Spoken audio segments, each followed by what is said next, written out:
Hello everybody, it's Bob Giglio back for another video with you. Today's topic is instant hot water heaters.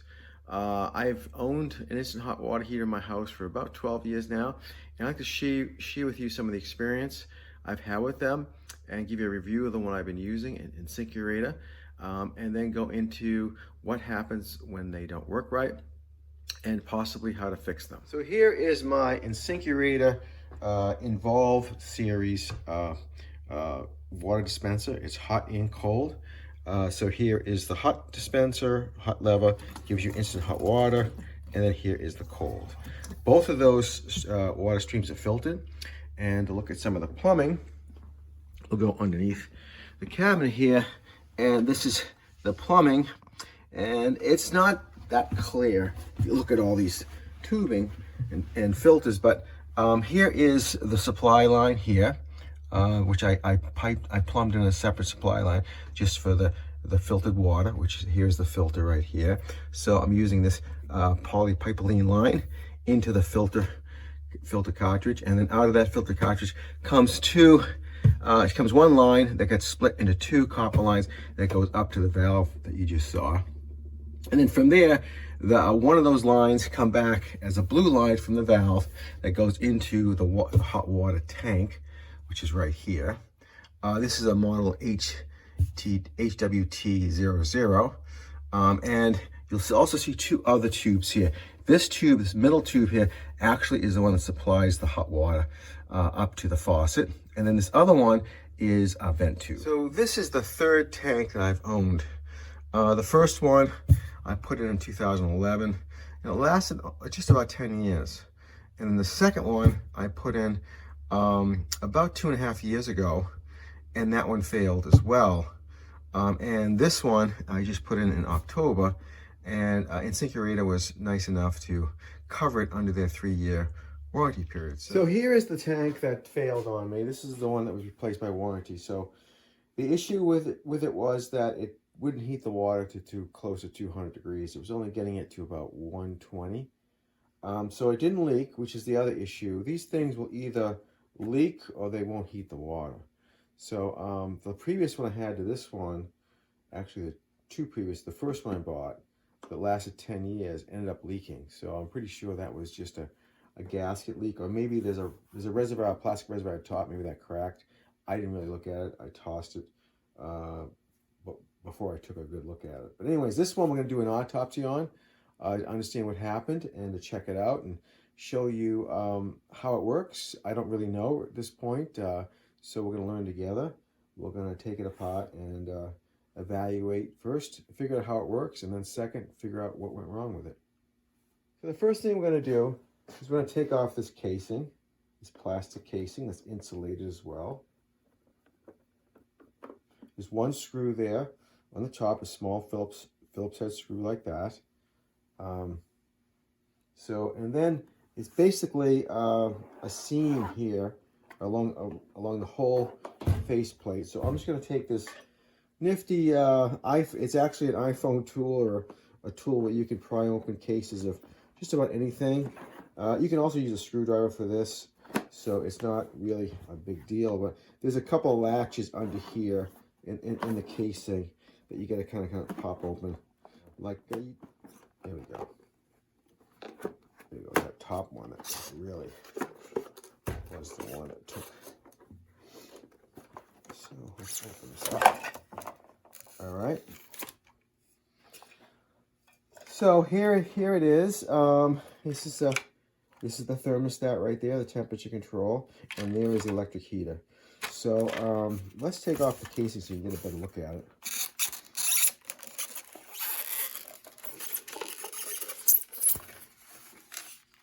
Okay.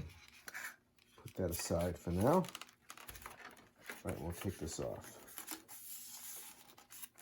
Careful with the power cord. Take this off.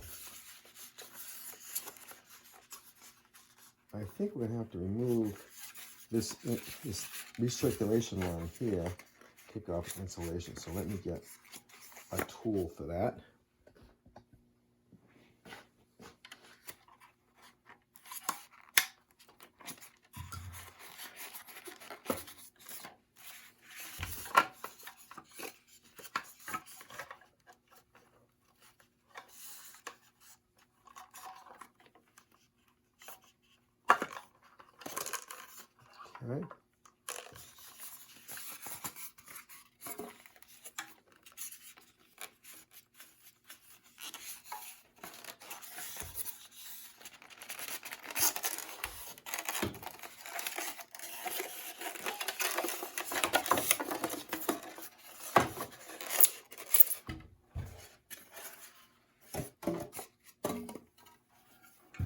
So here it is with the casing removed, and you can see it's just a stainless steel pot, really, or tank.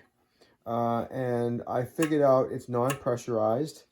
I did a little functional evaluation on the working one, and this is never pressurized, so that makes it really safe because the pressure can never build up with temperature, boiling the water, vaporizing it, so that could be a safety issue. So they made it really easy. This port here was the blue line that came in from the faucet. And the way this thing works, I'm pretty sure, I don't have any factory documentation or anything. I couldn't find anything online. So, but I figured out the way that I think this works is that the cold water, when you open the hot water valve on top of the sink, like I showed you, that allows cold water to flow into this inlet here, inlet nozzle. And that will basically take this tank, which is always has preheated hot water in it, and it would allow for the water to rise above the tank level. As long as you have water inflowing here, you can get a rise in water out of the tank. The pressure is so slight because you just have enough pressure just to lift the weight of the water, and that goes basically back up to the valve and gives you the hot water, the valve spout. Now this right here, I'm pretty sure what it is. This is a reservoir, an overflow reservoir. So what happens is that when you, let me just put this back the way it was, so you can see this line connects here. So what happens is that when you're done with the hot water, when you have the amount you need, and you release the valve, now this tank is always filled with water, and so is in a tube up to the top of the valve, right up to the valve itself. It's all filled with water. That water is going to cool eventually, and so what happens is there is a check valve in that line. I checked, and so it can't hold the vacuum. It will hold the weight of water in that line, and I think what happens as that water cools, it slowly drips back down into the tank, and then what that does, it raises the tank level, which is already at the top, above here. So, and what happens is that extra water comes out of this T-fitting right here. You can see this is the same as the inlet, it's just teed off. And instead of flowing with nowhere to flow, it flows down this tube and up into this chamber. And then it fills this additional volume in this plastic reservoir here with that additional water that has now dripped back down from the hot water tap. And it stores it here. And then what happens is the next time you go to use the water, you turn the valve back on again, it allows the cold water to come in here. And then this T connection is kind of like a vacuum fit, a Venturi connection. And it actually sucks in whatever water is in this tank back into the heater to get reheated. So, and that way it always has the balance of making sure that it can absorb that extra water in that line. It gives it this reservoir to do that. And then it allows it to fill and drain. Now, what happens when this reservoir is empty and it's full of air? There's a little check valve here. That's the function of this little chamber here. So you can see there's a little plastic check valve. And as long as there's water in here, that check valve, that plastic piece will float up here and leave this open and allow the water to flow out of it and then into this line here with a slight vacuum caused by the flow of water here. But then once it gets empty, this little plastic valve here closes, and now it shuts that path off, so it wouldn't suck air. Otherwise, it would just suck air back in with the cold water coming in, and you would introduce air in the system, which is something you don't want because it could steam and boil. So, and this additional line is just a vent line. This goes back up to the faucet, and this allows for the air to come in and out of this as the water comes in and displaces the air. This will allow the air to flow out, and then once the water is drained back into the tank, this allows the air to be replaced. So this is just a vent line. So that's why I figured out how it works.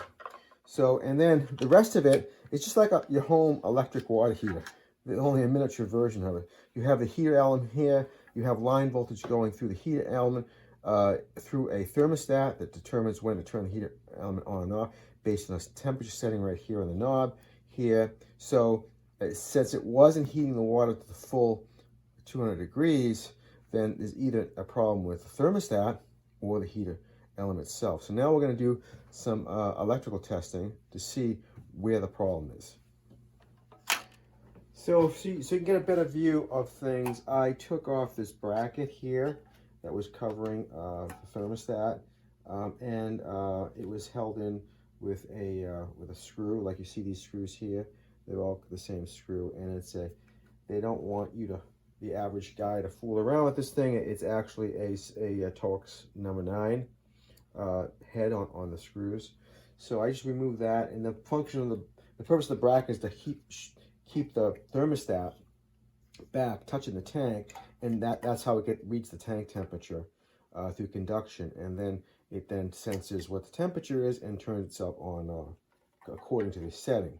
So the first thing we're going to check is the thermostat working properly? Well, since it's cold, the only thing we can check at this point is just to make sure that the contacts are closed across the thermostat, telling me that the element is receiving the full amount of line voltage. So I've set my volt ohm meter here to ohms, and I'm just going to do a continuity check basically to see if these two are closed. And sure enough, they are 0.6 ohms. You can see there. So the switch is doing its job right now. It's cold, but I don't know whether that's going to happen at a higher temperature if it open right. So I'm not really sure that the thermostat's okay at this point. All I know is that it's giving power to the element, which it should be doing at this point. So the next test we're going to do is just to check the resistance of the element itself. What is the resistance between across the element? And I'm getting, look at this, I'm getting like a 26, 29, it's bouncing around 40,000 ohms, which I'm not sure that's what it should be. That seems way too high to me. Since I don't know much about this particular heater element or what resistance it should have, I have to do some basic electrical calculation on it to figure out really what the ohm should be. So I did find a spec sheet on this model, and it's a 750 watt rated heating element or heater. So I know that the rating of the heater element is 750 watts. So what I do is I just worked out some basic electrical equations here, starting with what watts are. Watts is really the multiplication of the power factor times the voltage times the amps that flow through the element. So I basically can now solve for the amps. Since I know the watts is 750 watts, I know the power factor is 1 because it's a full resistive load, and that gives you a power factor of 1. And the voltage is 115 volts rated based on the spec sheet. So with those three numbers, you can divide out them and then get how many amps should be flowing through the element at full load, full line voltage. And it's 6.5 amps basically. So that's an important number to know, because now once I know the amps, I can use Ohm's law, which says that voltage is going to equal the current times the resistance. Solve for the resistance, which is what we're looking for. Basically divide the voltage, 115, by the amps now, and I end up with almost 18 ohms. That's the number it should be, somewhere in that ballpark for that element to check out. And since you saw from the measurement, it is thousands of times higher than that. So to me, that's a clear indication that we have a problem with the element. That's something that element has opened up partially, fully. I'm not sure at this point, but it's nowhere near where it needs to be on its resistance. So let's dig a little further and see what we come up with.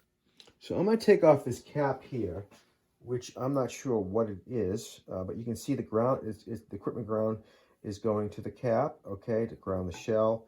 You can see the ground symbol there. This is hot and cold. So let's go ahead and use the T9 bit driver here to unscrew this cap and see what's underneath it. We'll probably find that that's where the real element terminals are under here. And this cap might be a thermal safety switch in it or something. Not really sure. I have no information, no electrical diagram with this, which would be helpful to figure out what we're seeing.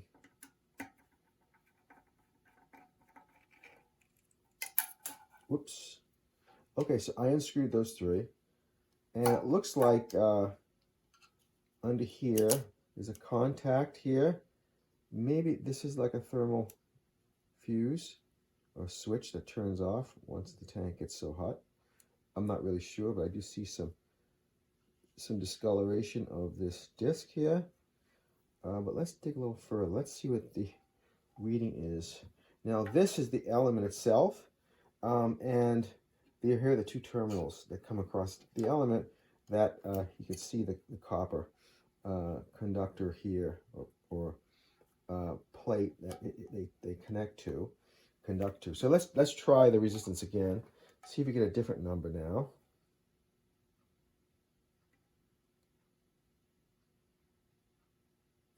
Again, very high. That's open right there. So it's still the suspect is the element. Let's see. I'm not sure how this is put in place. If it's pressed in, mechanically pressed in. I see a gasket here. Let's try to remove the gasket. It looks like it might just be pressed in. Yeah, it looks like it's pressed in. Yes, it is. So let's see if we can get this element out.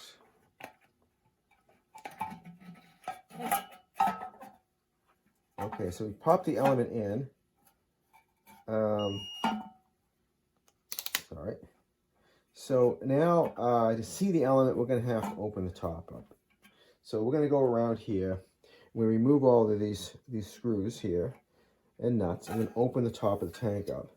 And that's a good thing, because we're doing an autopsy here, so I really want to see what's going on inside, and I really can't see too much from here. So let me go ahead and take the top off.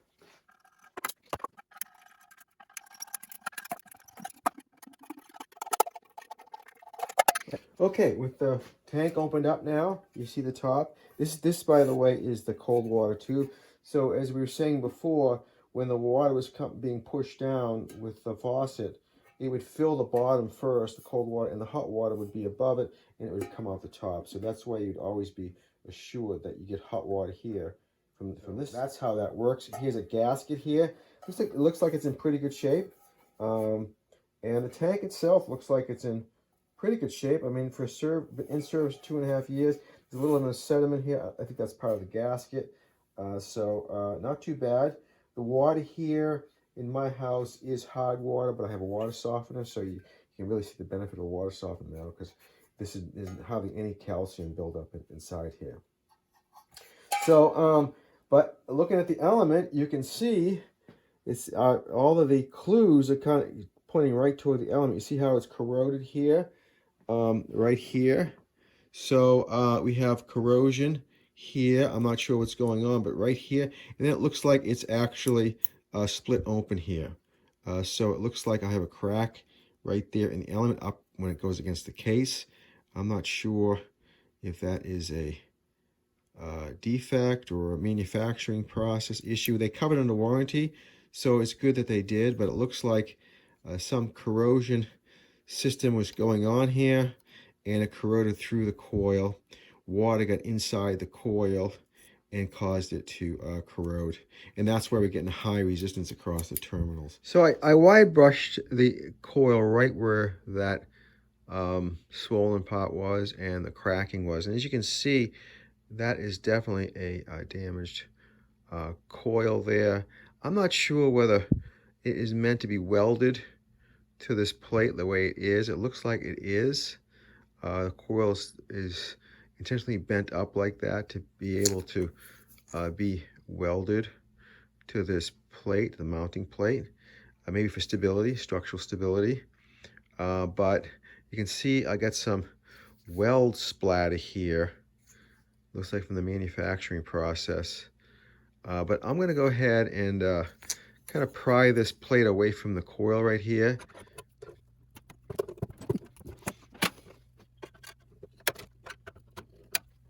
So after I separated it from the plate, I took it to the wire brush, and I could really see the damage of the corrosion. So that is it. And then right inside there, if you can look right, right in here is the actual electrical resistance wire in the middle of it around some insulation. So you can see the coils way in there. But the other issue that happens with some, I've been watching online some videos, this gasket leaks over time, and that was actually happened to my first one. After 10 years, this gasket leaks. Of course, corrosion sets in, stress, along with stress on the metal after all these heating cycles. So, and then build up from deposits in the water also probably contribute to the failure of this gasket. But I hope this helps. I have some spare parts. If anyone wants some spare parts for this instant hot water heater. And thank you for watching.